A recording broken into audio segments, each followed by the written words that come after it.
मंदार ने मेघा को उस अग्निकुंड में गिरने के लिए छोड़ दिया था।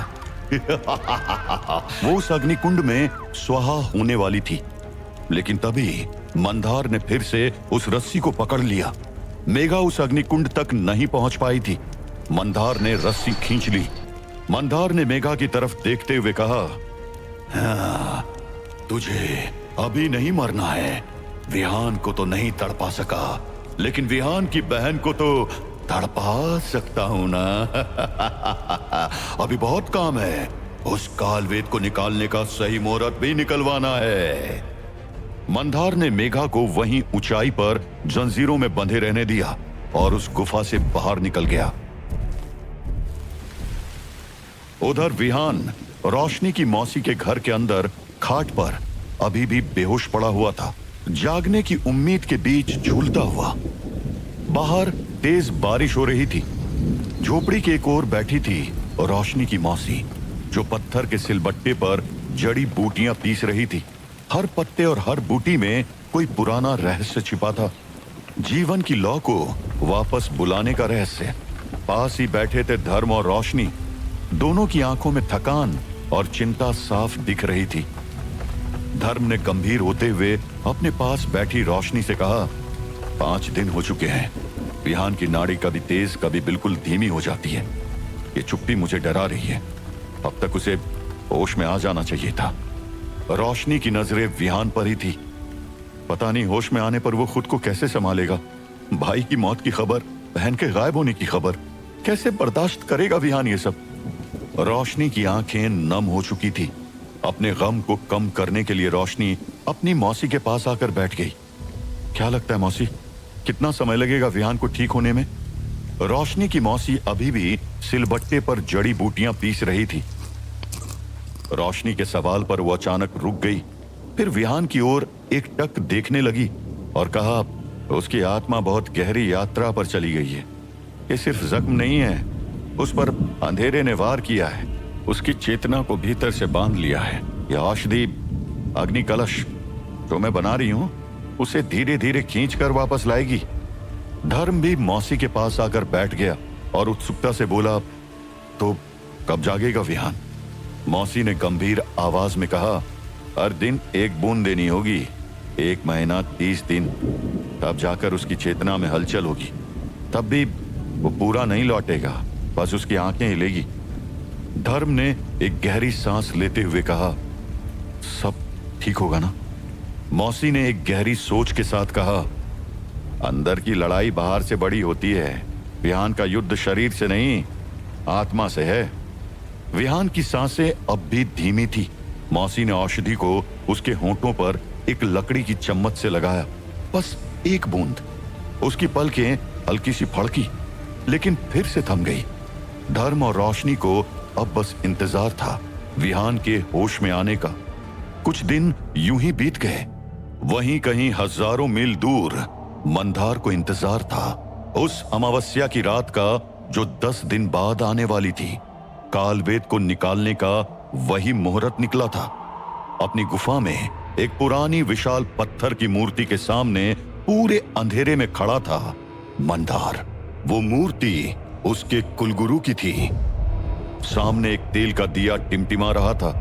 उस दिए की रोशनी में अपने लबादे को लहराता हुआ मंदार आगे बढ़ा। मंदार के हाथों में वही लॉकेट था जिससे कालवेद की गुफा तक पहुंचा जा सकता था।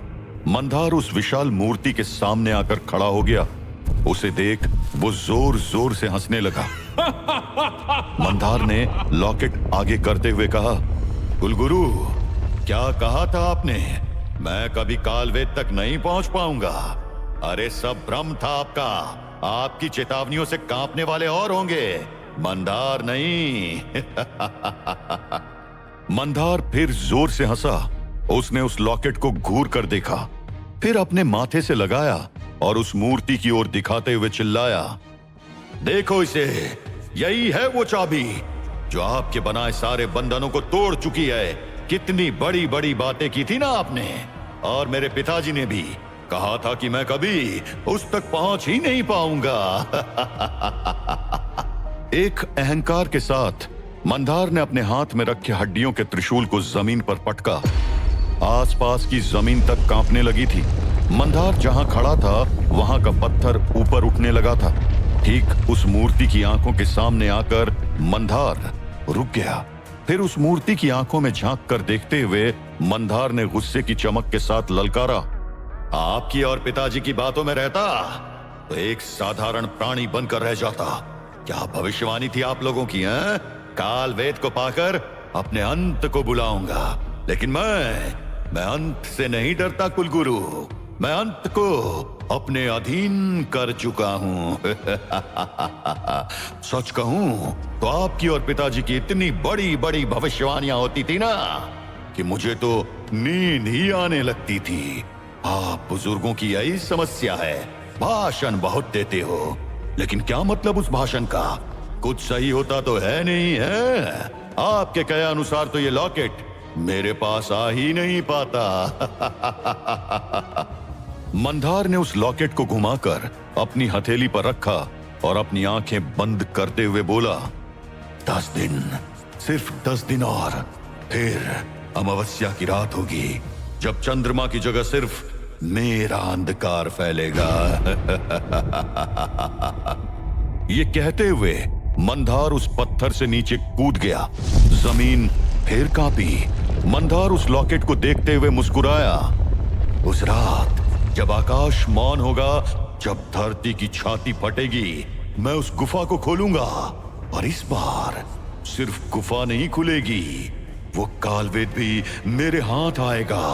कालवेद, वो कालवेद जो समय से भी पुराना है, जिसे पाने की हिम्मत स्वर्ग के देवताओं में भी नहीं थी। मैं उसे अपना बनाऊंगा। मंदार ने फिर से कुलगुरु की मूर्ति की तरफ देखा। इस बार उसकी आंखों में कुलगुरु के लिए नफरत थी। आपने मेरे रास्ते में सैकड़ों रुकावटें डाली, लेकिन देखो, आपका प्रिय शिष्य आज वही बनेगा जिससे आपको सबसे ज्यादा डर था। मंदार उस लॉकेट को देखते हुए उसे उछालने लगा। ये लॉकेट अब सिर्फ एक चाबी नहीं, ये मेरी सत्ता का प्रतीक है। जिस दिन अमावस्या की रात आएगी, ये चाबी मुझे कालवेद का रास्ता दिखाएगी, और कालवेद हाथों में आते ही ब्रह्मांड मेरे चरणों में होगा। मंदार की लालच भरी नजरें उस लॉकेट पर टिक गई थी। उसने उसे माथे से लगाया और अपने शयन कक्ष की ओर बढ़ गया। अब बस अंधेरे में उसकी आवाज गूंज रही थी, 10 रातें बाकी है, फिर सिर्फ मंदार बोलेगा और बाकी सब चुप रहेंगे। वहीं सतापुर में विहान रोशनी की मौसी के घर बेहोश पड़ा हुआ था। 10 दिन बीत चुके थे। विहान की सांसें अभी भी धीमी थी। उसका चेहरा पीला और कमजोर था। पास ही रोशनी बैठी थी। धर्म खिड़की के पास टकटकी लगाए पहाड़ों की ओर देख रहा था। तभी पीछे से रोशनी की मौसी हाथ में एक कटोरी में गाढ़ी जड़ी बूटियों वाली औषधि लिए विहान के पास आई। रोशनी ने औषधि की कटोरी हाथ में लेते हुए कहा, मौसी, 10 दिन हो गए, अब तक कोई हरकत भी नहीं हुई। मुझे डर लगने लगा है मौसी, कहीं ये शरीर। रोशनी अपने भावनाओं भरे शब्दों को पूरा भी नहीं कर पाई थी। तभी रोशनी के कंधे पर एक हाथ आया। वो धर्म था। धर्म ने एक नजर विहान को देखा और रोशनी को समझाते हुए कहा, नहीं रोशनी, विहान लौटेगा। मैं जानता हूं उसे अभी बहुत कुछ करना है। रोशनी अपनी डबडबाई आंखों से वो औषधि धीरे से विहान के जम चुके होंठों के अंदर डालने लगी। बस एक घुट, बस एक संकेत दे दो कि तुम हमें देख और सुन पा रहे हो। जैसे ही औषधि विहान के मुंह में गई, उसका शरीर अचानक हल्का हल्का कांपने लगा। उसकी उंगलियां हिलने लगी।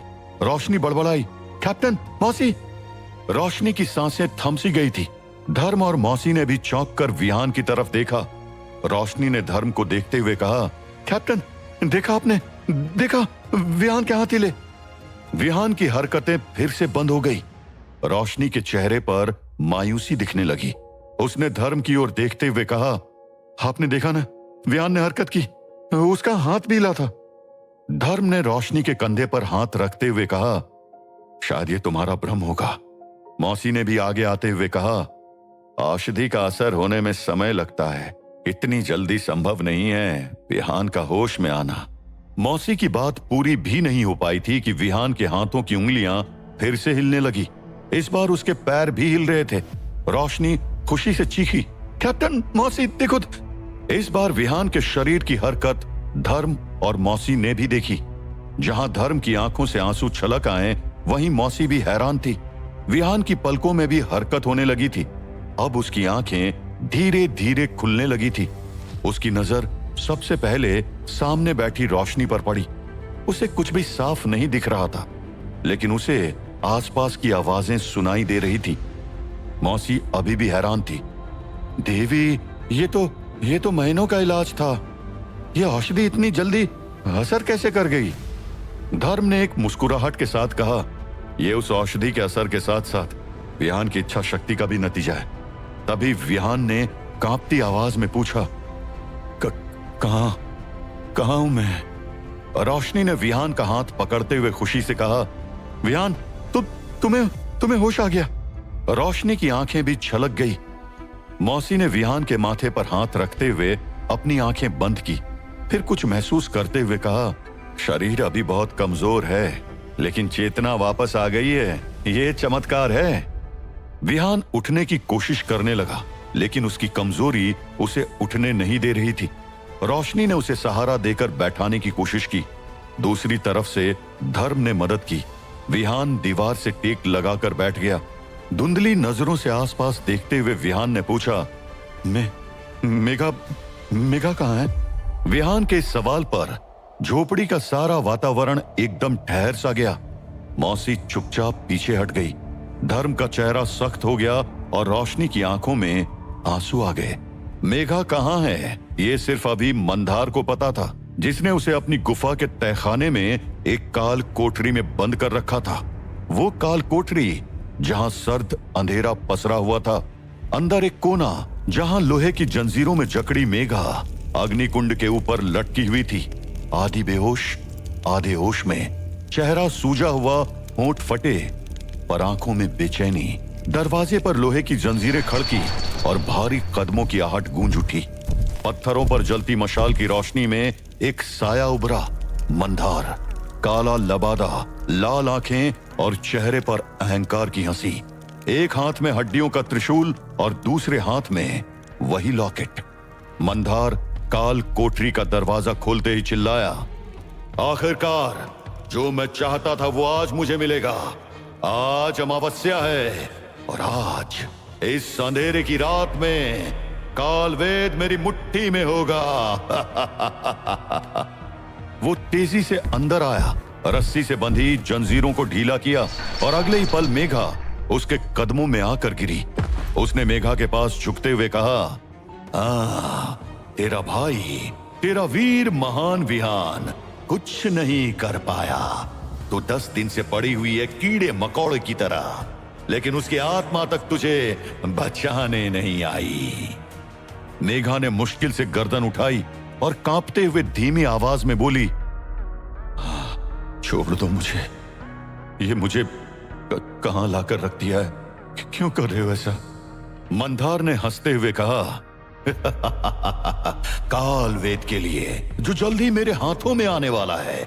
आया था तेरा भाई मुझे रोकने, लेकिन तेरे भाई जैसे कीड़े मकोड़े को मैं प्रत्येक दिन अपने जूतों से मसलता हूं। और तभी मेघा ने पूरी ताकत जुटाई और मंदार के चेहरे पर थूक दिया। मंदार 2 कदम पीछे हट गया और अपने चेहरे को पोंछते हुए गुस्से से उसे देखा। तेरी इतनी हिम्मत! मंदार ने मेघा को एक जोर का थप्पड़ जड़ दिया, इतनी जोर से कि मेघा की गर्दन एक ओर झुक गई और होंठ से खून टपकने लगा। मंदार ने मेघा की गर्दन पकड़ी और अपने पास खींचते हुए कहा, अब सुन, मैंने तुझे जिंदा सिर्फ इसलिए रखा था ताकि तेरे सामने तेरे भाई की हार हो। अब जब कालवेद मेरे हाथों में होगा, मैं तुझे भी मारूंगा और तब मरने के बाद अपने मरे हुए भाई को जाकर कह देना कि मंदार जीत गया। मंदार ने मेघा को एक तरफ धकेल दिया और पीछे हट गया। उसकी आंखों में अब जुनून और अंधा घमंड चमक रहा था। उसने गरजते हुए कहा, तेरा अंत तेरे भाई के नाम पर ही होगा। वो जोर से हंसा। उसकी हंसी काल कोठरी की दीवारों से टकराकर लौटने लगी, जैसे मौत की घंटी हो। क्या विहान मेघा को बचा पाएगा? क्या मंधार को कालवेद मिल जाएगा? क्या विहान रोक पाएगा मंधार को? जानने के लिए सुनिए इस रोमांचक कहानी का अगला एपिसोड सिर्फ और सिर्फ पॉकेट एफएम पर।